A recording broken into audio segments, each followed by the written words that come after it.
सरस्वती ग्राम निकट में प्रवाहित होता एक नदीर आरपारी गोटे विराट अस्वस्थ गछ थिला। से गछ मूल प्रेमानंद नाम जड़े सन्यासी तांकर दुई शिष्यों सहित रोते। लोक मैंने नाना प्रकार समस्या नहीं पाखक आसुले। से सठिक परामर्श देउथिले और सेमानकर चिंता लाघव करुले। छोट मोट बेमार रे पड़ुथिबा साधारण लोकर चिकित्सा पाई से जड़ीबुटी देई ताकू भल कर देउथिले।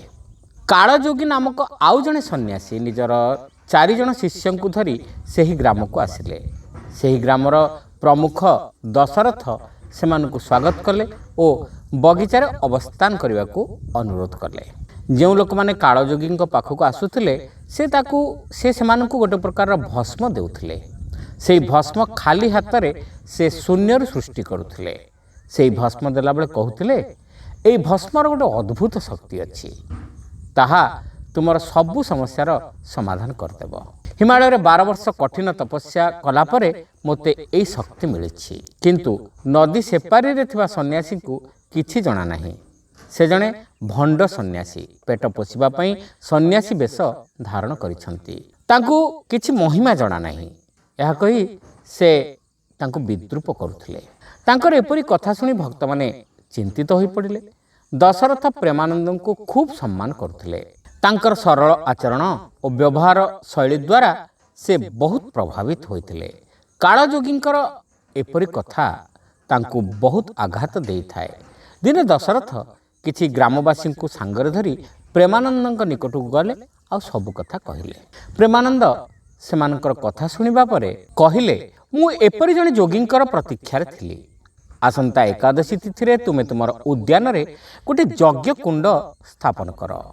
पूर्णाहुति परे जने पवित्र हृदयर जोगी सेही यज्ञ कुंड रे प्रवेश करी सेथिरु बाहरी आसीबे। एहा द्वारा मानव समाजर कल्याण हे। एकथा सेही सर्वज्ञ कालजोगी को निश्चित जनाथिबो। यज्ञ कुंड रे प्रथमे से प्रवेश करिवे, तापरे परे मु मोर शिष्य मानक सहित प्रवेश करी। तुमे एक कथा तांकु जणाई देव। प्रेमानंदंकर कथा सारा ग्राम रे प्रचारित होई गला। दशरथ कालजोगी को ए विषय रे जणाइबा मात्रे से कहिला ठीक अछि सेया हबो। आउ 2 दिन पर एकादशी पड़िबो। तापर दिन पाहंता बेल को उद्यानर माली दशरथ को जणाइला मालिक कालजोगी उद्यान रे आउ देखा जाउ नाहंती। तुमे उद्यानर सबआडे बुलाबुली कर देख। जेते हेले से जणे जोगी कौनसी स्थान रे जोग मुद्रा रे बसी थिबे। मु पूरा उद्यान खोजी सारछि मालिक। तांकर किछि निज शिष्य माने मध्य उद्यान रे नाहंती। मु पूरा उद्यान खोजी सारछि मालिक। तांकर किछि जिनिस कि कौनसी शिष्य उद्यान रे नाहंती माली जणाइला। दशरथ तुरंत प्रेमानंद को भेटिया गले। तांकु ए विषय जणाइले। प्रेमानंद स्मित हसी कहिले ठीक कथा।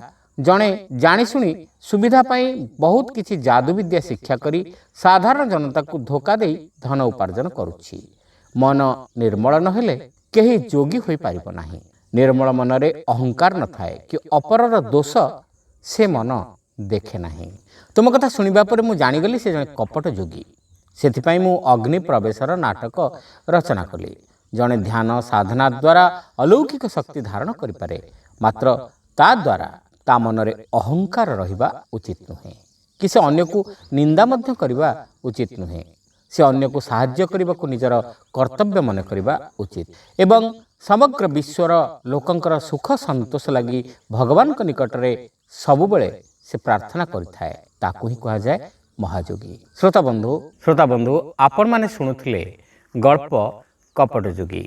गपटी आपण मन को केमिति लागिला कमेंट करी निश्चित जणाइबे। चैनल नुआ होइतिले सब्सक्राइब करने को भूलिबे नाही। रहिलु नमस्कार।